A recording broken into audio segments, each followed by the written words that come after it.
ಭಗವದ್ಗೀತೆ ಅಧ್ಯಾಯ 7 ಜ್ಞಾನ ವಿಜ್ಞಾನ ಯೋಗ ಭಗವದ್ಜ್ಞಾನ ಶ್ಲೋಕ 8 ರಸೋಹಮಸ್ಸು ಕೌಂತೇಯ ಪ್ರಭಾಸ್ಮಿ ಶಶಿ ಸೂರ್ಯಯೋಃ ಪ್ರಣವಃ ಸರ್ವವೇದೇಷು ಶಬ್ದಃ ಕೇ ಪೌರುಷಂ ಋಷು.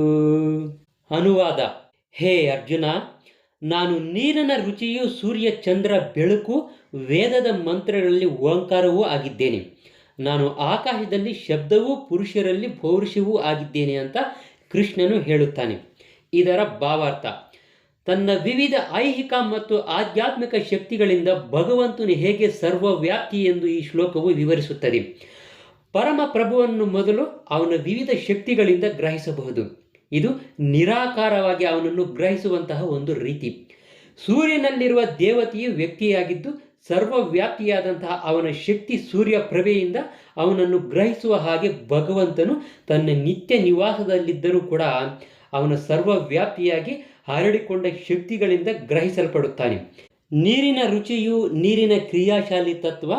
ಯಾರು ಸಮುದ್ರದ ನೀರನ್ನು ಕುಡಿಯಲು ಇಷ್ಟಪಡುವುದಿಲ್ಲ, ಏಕೆಂದರೆ ನೀರಿನ ಶುದ್ಧ ರುಚಿಯೊಡನೆ ಉಪ್ಪು ಸೇರಿರುತ್ತದೆ. ನೀರಿನ ಆಕರ್ಷಣೆಯು ಅದರ ರುಚಿಯ ಪರಿಶುದ್ಧತೆಯನ್ನು ಅವಲಂಬಿಸಿರುತ್ತದೆ. ಈ ಶುದ್ಧ ರುಚಿಯು ಭಗವಂತನ ಶಕ್ತಿಗಳಲ್ಲಿ ಒಂದಾಗಿರುತ್ತೆ. ನಿರಾಕಾರವಾದಿಯು ನೀರಿನಲ್ಲಿ ಭಗವಂತನು ಇರುವುದನ್ನು ಅದರ ರುಚಿಯಿಂದ ಕಾಣುತ್ತಾನೆ. ಸಾಕಾರವಾದಿಯೂ ಸಹ ಭಗವಂತನು ದಯಮಾಡಿ ಮನುಷ್ಯನ ಬಾಯಾರಿಕೆಯನ್ನು ತಣಿಸಲು ರುಚಿಯಾದ ನೀರನ್ನು ಅನುಗ್ರಹಿಸುವುದಕ್ಕಾಗಿ ಭಗವಂತನನ್ನು ಕೀರ್ತಿಸುತ್ತಾನೆ. ಪರಮೋನ್ನತನನ್ನು ಕಂಡುಕೊಳ್ಳುವಂಥ ರೀತಿಯು ಇದು.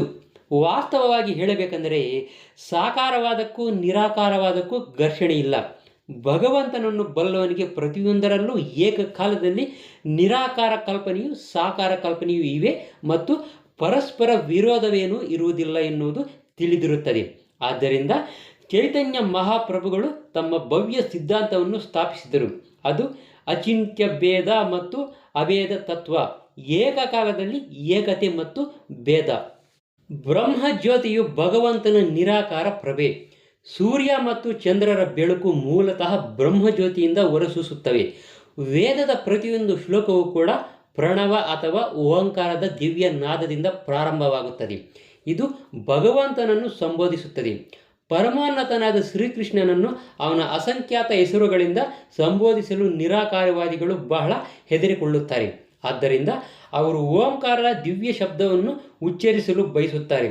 ಆದರೆ ಓಂಕಾರವು ಕೃಷ್ಣನ ನಾದ ಸಂಕೇತವೆನ್ನುವುದನ್ನು ಅವರು ಅರ್ಥ ಮಾಡಿಕೊಳ್ಳುವುದಿಲ್ಲ. ಕೃಷ್ಣ ಪ್ರಜ್ಞೆಯ ವ್ಯಾಪ್ತಿಯು ಎಲ್ಲೆಡೆಯಲ್ಲಿಯೂ ಹಬ್ಬಿರುತ್ತದೆ. ಕೃಷ್ಣ ಪ್ರಜ್ಞೆಯನ್ನು ಅರಿತವನು ಧನ್ಯನು. ಕೃಷ್ಣನನ್ನು ತಿಳಿಯದೇ ಇರುವವರು, ಕೃಷ್ಣನ ಬಗ್ಗೆ ಸರಿಯಾಗಿ ಅರ್ಥ ಮಾಡಿಕೊಳ್ಳದೇ ಇರುವವರು ಮಾಯೆಯಲ್ಲಿ ಇದ್ದಾರೆ ಅಂತ ಅರ್ಥ.